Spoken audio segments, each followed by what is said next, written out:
이 아무 죄가 없는 생명이 이렇게 목숨을 잃게 만드는 사건, 인천 송도에서 최근에 또 있었죠. 자신의 아들을 사제총기로 살해한 이 사건.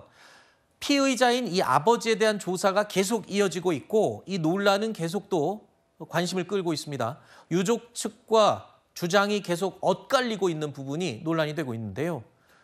이 피의자는 계속 본인은 아들만 살해하려고 했다라고 주장하고 있고요.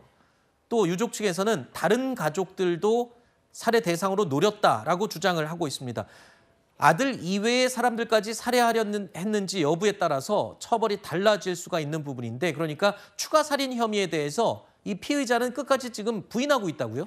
그렇습니다. 4명에 대한 살인의 고의가 있었는지를 밝히는 것이 굉장히 중요한 사건입니다. 1명에 대한 살인에 넘어가서 4명에 대해서도 살인의 행위에 대한 착수가 있었다라고 한다면 우리 법에서 내릴 수 있는 가장 중한 형을 받을 수밖에 없고 그걸 피하기가 어렵다 보니 나는 1명에 대한 살인의 고의만 있었을 뿐 자리에 있었던 며느리, 손주 그리고 이 지인에 대해서는 죽일 생각이 없었다라고 부인하는 게 아닐까 생각이 듭니다.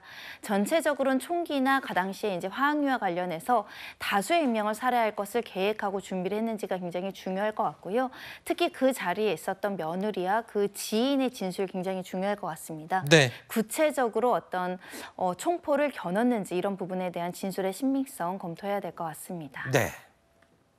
자, 그리고 또 새롭게 언론을 통해서 공개된 내용 중에 이 아들을 사제총으로 살해한 이 피의자 아버지 27년 전에 성범죄 사건 전력이 있는 것으로 확인이 됐습니다. 당시에 여성을 강제추행했었는데 이 부분이 제일 중요합니다.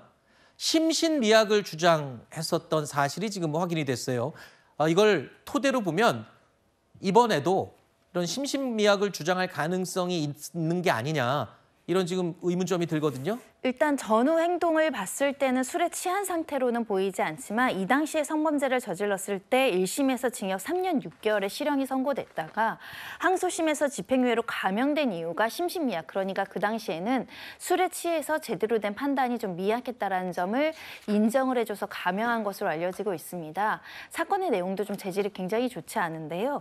예전에 우리 비디오방이라는 게 있었는데 여기에 혼자 있던 20대 여성에게 흉기를 미리 준비해서 협박을 하고 그리고 수갑으로 이제 못 움직이게 하고 이제 성범죄를 저지른 것으로 알려지고 있어서 이 성범죄 전력도 뭐 오래전 일이긴 하지만 굉장히 수법이 나쁘다라는 점에서는 이 남성의 어떤 평상시의 어떤 그 법에 대한 태도를 보지 않을까 생각을 하고요.